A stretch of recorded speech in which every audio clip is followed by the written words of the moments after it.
मेरा जन्म लद्दाख के एक छोटे से गांव में हुआ था।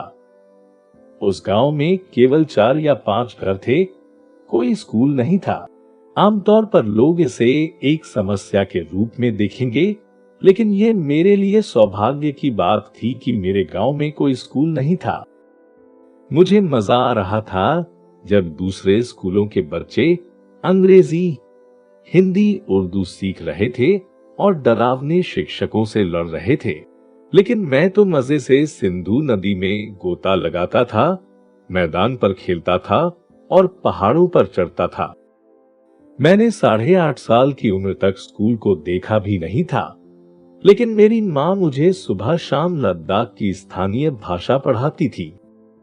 जब मैं थोड़ा बड़ा हुआ, तब मेरे चाचा ने सोचा कि मुझे बाहर जाकर पढ़ाई करनी चाहिए। मेरे चाचा जी के पढ़ाने का तरीका भी अनोखा था। वह कुरान शरीफ पढ़ते थे और मुझे बौद्ध साहित्य पढ़ने देते थे। कभी मुझे रेडियो के माध्यम से पढ़ाया जाता था, तो कभी मुझे दुकान के बोर्ड पर लिखी हिंदी अंग्रेजी पढ़ने के लिए कहा जाता था। मेरे चाचा मुझे लद्दाख के गांवों के स्कूलों में भेजते थे। केवल 3 महीने की स्कूली शिक्षा के बाद एक कक्षा पास कर दी जाती थी। इस तरह 1 साल के अंदर मैं तीसरी कक्षा में पहुंच गया। 11वीं में मैंने सोचा कि हमें सौर ऊर्जा पर काम करना चाहिए, इसलिए मैंने इंजीनियरिंग में मैकेनिकल ब्रांच को चुना। लेकिन मेरे पिता के साथ इंजीनियरिंग ब्रांच चुनने को लेकर विवाद हो गया था और फिर प्रथम वर्ष में मैंने घर छोड़ दिया। फिर मैंने अपनी शिक्षा के लिए खुद सारा खर्च उठाया। लद्दाख में 2 महीने ट्यूशन पढ़ाकर 4 साल की शिक्षा का खर्च जमा किया। इसके बाद मैंने 2 साल तक नेपाल में सलाहकार के रूप में काम किया और अगले 10 वर्षों के लिए पैसे जुटाए। इंजीनियरिंग के बाद पता चला कि 95% बच्चे 10वीं में फेल हो रहे हैं। ये बच्चों की गलती नहीं थी, लेकिन वे सिस्टम के कारण असफल हो रहे थे। फिर मैंने शिक्षा में सुधार पर काम करना शुरू किया।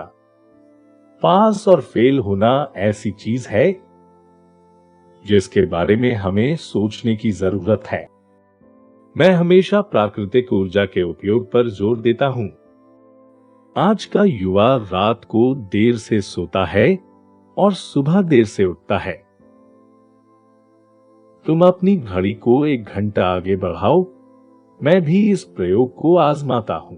जब मैं रात के 10:30 बजे बिस्तर पर जाता हूं, तो वास्तव में 9:30 बज रहे होते हैं। जब मैं सुबह 6:30 बजे उठता हूं, तो 5:30 बजे होते हैं।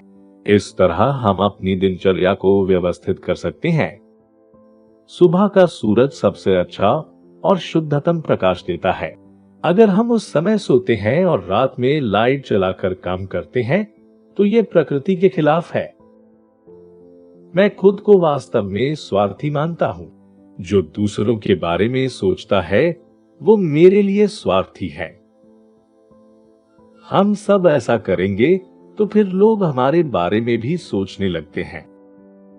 सोलन वांगचुक की ये मोटिवेशनल कहानी आपको पसंद आई तो चैनल को सब्सक्राइब जरूर करें और इसे शेयर करना ना भूलें। धन्यवाद।